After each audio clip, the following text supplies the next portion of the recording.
everyone, and welcome to the Shrimpy channel. In this video, we're going to talk about how to use the Binance exchange. As you can see, I'm currently on the Binance website. I've already logged into my account, so if you haven't signed up yet, go ahead and take the time to go through the sign up process. It's a pretty easy process, so it should only take a couple minutes. Once you've signed up and you have your account all ready to go, the first thing that we will want to know is how do we deposit funds into our Binance account? This is done by looking at our wallets. As you can see, we have a number of different wallets. We have the spot wallets, the margin, futures, P2P, savings, and pool. For this tutorial, we're going to focus on the spot wallet because that's where we deposit and withdraw our funds from the exchange. Once we've loaded up the spot wallet, what we can see is we have fiat balances and we have crypto balances. Fiat balances are where we will deposit our fiat currencies.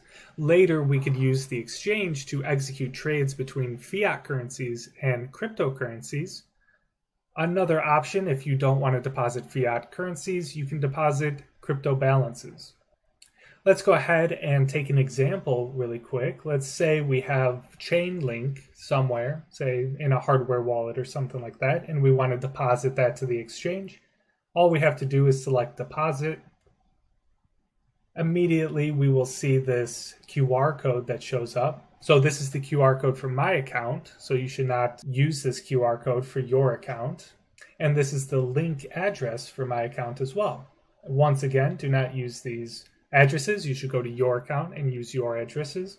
If you use my addresses, they will go to my exchange account, which means that the funds that you deposit would go to me, which we don't want that to happen.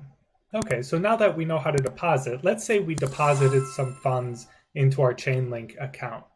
Once we've done that, now we can start using the spot exchange to execute trades from Chainlink to other cryptocurrencies on the platform. The way that we do that is go to trade right here, and then we could select classic. So classic is the most typical way that people will execute trades on the Binance exchange. This is where you will see the order books on the left-hand side. You will see our chart in the middle where it shows the price of the currency over time. And then on the right-hand side, we see the orders that are being executed in real time. Since we deposited Chainlink in our example, what we will want to do is go ahead and look for the Chainlink markets. Likely, there are probably fiat Chainlink markets as well as BTC Chainlink markets. Let's say we wanted to move our funds from Chainlink to USDT. We can do that by going to USDT and then looking for Chainlink. Chainlink would be under link right here. As you can see, this chart right here is showing us the price of Chainlink in terms of USDT. Over the last couple months, it's been an impressive run where Chainlink has increased in value pretty significantly. And the way that we would place an order on the exchange is through this little box right here, where we could see the options for limit order, market order, and stop limit. For this tutorial, we will focus on limit orders and market orders. In order to execute a limit order, what you have to do is select a specific price and amount on the exchange. You can select a price by moving this up and down right here and selecting a price. It will automatically populate that field. When you're buying Chainlink from USDT, if you want those orders to execute immediately, you would want to place an order up here in the asking side. If you were selling Chainlink, for example, in our case, and you wanted the order to execute immediately, you would place an order down here.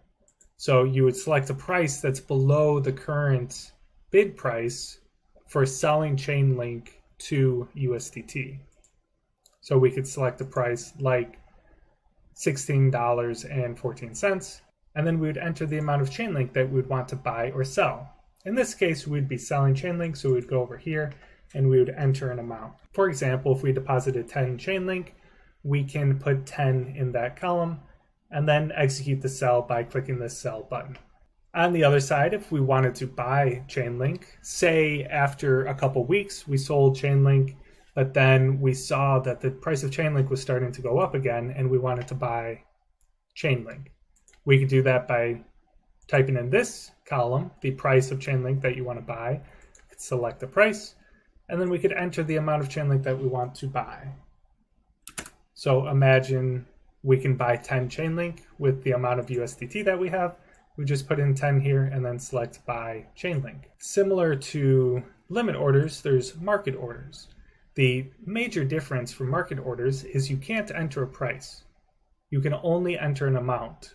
This simplifies the process so you don't have to look at the order book and try to pick out a specific price that you want to buy it.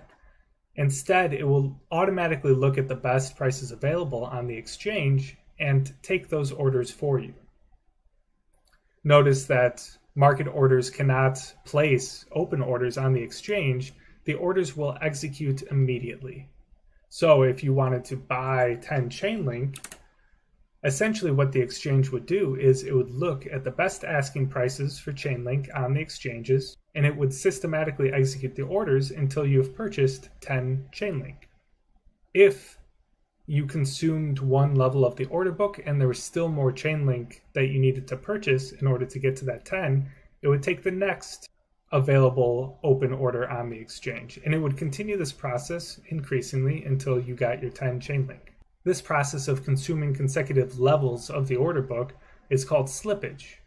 Slippage can become a problem for people with high net worth who are executing large trades on the exchange. For example, if we wanted to buy 1 million Chainlink, this would be a problem because it would continue to execute the order and buy more and more and more and more Chainlink at worse and worse prices. For small balances like 10 Chainlink, it's certainly easy to use market orders on the exchanges, but when you're looking at large balances or large trades that you're trying to execute, you should be cautious with using market orders. Okay, now that we've talked about how to buy and sell cryptocurrency on the exchange, let's talk a little bit about how you get your money out. Now that you've used Binance for some time, imagine you want to withdraw your funds from Binance. Maybe you want to put them into a hardware wallet. Maybe you want to put them somewhere else for safekeeping. We can do that by withdrawing the funds from this wallet that we deposited from. Now that we're back to this page here, you can see all of the different assets that we own. It should be noticed that I currently have hidden balances on, so you can't see how much in each cryptocurrency I have. But now that we want to withdraw the funds instead of deposit, all we have to do is select the withdrawal option. This will load up the link page. You need to type in the address that you want to use for the withdrawal. Make sure you double and triple check that address to make sure it's correct and it's for link. And then select the amount that you would like to withdraw. It will show you the transaction fee for making that withdrawal. And then once you are ready, you can click submit, and the exchange will process the withdrawal and send the money to that address that you have input in this field right here. One thing to notice is this process would need to be repeated for every crypto balance that you wanted to withdraw from the exchange. As you can see on my exchange account, I have a number of different assets, so I would have to go through the process, continue to select withdrawal on each and every one of the assets that I wanted to withdraw, and make sure each time that I'm inputting the correct address to withdraw those funds and selecting the amounts that I want to withdraw. Once that process is complete, you're free to do whatever you'd like with those cryptocurrencies since they're withdrawn from the exchange. Now, these are not the only features that are available on Binance. Binance has a lot of different features. It's one of the most advanced exchanges available in the cryptocurrency space, but we won't discuss those all in this video. We will go through a high level of some of those quickly. As we briefly discussed, there's a number of different wallets. You have the margin, the futures, and the savings. If you're looking into derivative markets, they have futures markets and leverage tokens that you could take advantage of. In terms of trading, not only do you have the classic view, but you also have more simple views like the basic cryptocurrency trading interface and the advanced trading interface. And that's paired with the margin, OTC, and P2P options. As you get more comfortable with the exchange, we recommend exploring these different options to see if there's something that you would want to leverage for your portfolio. However, it's not a problem if you just want to stick with the classic, trade on the spot markets, and accumulate your value in that way. Then, of course, there's a couple different options to buy cryptocurrency. You can use bank deposits. They support credit cards and debit cards now. You can also do the P2P trading, cash balances, and third-party payments. This is just a very high-level overview of what's available on the exchange. Their offerings are constantly evolving, changing, expanding. So keep up with everything that's going on by tracking their progress through their announcement channels. If you have any questions, please don't hesitate to reach out to our team. We're always happy to help. Otherwise, we look forward to seeing you on the Shrimpy application, and I hope to see you in the next video.